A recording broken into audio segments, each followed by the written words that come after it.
Comme on vient de le voir, les abribus ont été souvent occupés par des personnes en situation d'itinérance. Une question qui préoccupe aussi le réseau Compassion Network qui suit l'évolution de certains chantiers dans ce domaine. D'ailleurs, j'en parle avec son directeur général, Daniel Lussier. Bonsoir, Monsieur Lussier. Bonsoir. Alors, vous étiez chez Scott Gillingham. Qu'avez-vous retenu de votre dernière rencontre avec le maire de Winnipeg? Qu'est-ce qui se prépare?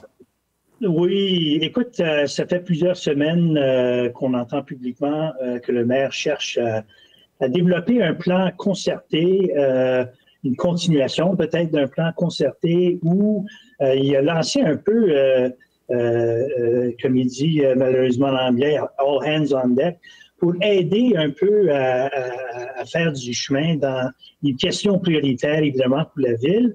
Et ce que j'ai appris aussi et ce qu'on a vu aussi dans les propos d'une rencontre du maire et le premier ministre du Manitoba, il semble avoir un alignement entre la ville et la province de vraiment mettre à l'œuvre des initiatives qui vont faire, on souhaite, une différence dans l'itinérance ici au Manitoba.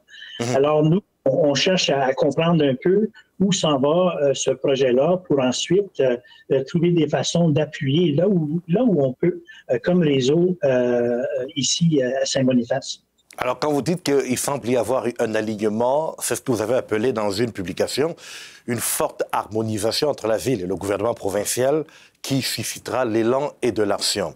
Alors, concrètement, qu'est-ce qui se prépare? Que vise ce plan? Cela voudrait dire peut-être qu'il y a des attentes. Et puis encore une fois, c'est nous qui sommes dans cette période découverte pour comprendre un peu ce que aura l'air cet aliment. On aura peut-être des nouveaux détails demain, mais c'est certain qu'on souhaite que l'aliment va se retrouver encore auprès des agences comme End Homeless Winnipeg qui ont ce mandat-là. C'est un organisme qui est guidé, qui est dirigé par la communauté autochtone. Et dans cette question-ci, ça devient très important, ce genre d'alignement avec un organisme donné, parce qu'on sait qu'il y a une surreprésentativité de personnes autochtones qui sont sans abri à Winnipeg. Fait que nous, on cherche à comprendre et on souhaite d'ailleurs que l'alignement se fera de par End Homeless Winnipeg qui a déjà ce mandat-là et qui travaille déjà dans ce secteur-là. Et il faut le souligner, il y a déjà plusieurs joueurs qui y sont aussi. Alors, la question maintenant, c'est comment est-ce qu'on va être capable d'aligner le tout? Et c'est ceci qui nous intéresse pour voir comment nous, le réseau, on est capable de faire notre part sous la direction d'un plan solide et concerté. Et quand vous dites qu'on va le savoir demain, j'imagine que vous faites allusion au discours du trône qu'on attend demain notamment, qui va être lu par la lieutenant-gouverneur général. Est-ce qu'il y a d'autres attentes que vous formulez de ce discours qui sera lu demain, qui sera rendu demain? Je me répète peut-être un peu, mais l'attente pour nous, c'est de savoir un peu plus comment la province voudrait peut-être s'y mettre à cette problématique-là. On espère voir un alignement dans les visions. Je pense qu'elle est là entre la ville et la province. Et j'espère et on souhaite connaître avec qui on doit se poser des relations. On souhaite encore une fois que ça devienne par le mécanisme de End Homelessness Winnipeg. Et de là, on peut commencer à tisser. C'est ça. Vous disiez tantôt que dans les rues ou chez les personnes en situation d'itinérance, il y a une forte représentativité des personnes autochtones. Est-ce que certaines de vos organisations, dans votre réseau, y travaillent? Est-ce qu'il y a des idées dans ce sens-là pour pouvoir affronter le problème?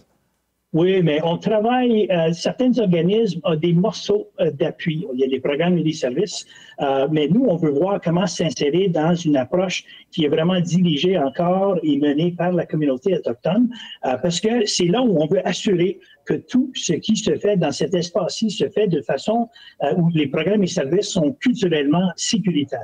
Et je pense que c'est nous maintenant de voir comment appuyer ces organismes-là, ces agences-là qui sont déjà comme End Homelessness Winnipeg et d'ajouter là où on peut ce qu'on a comme acquis, comme capacité, comme service. Alors nous, c'est d'agrafer, d'aligner, d'être un bon allié.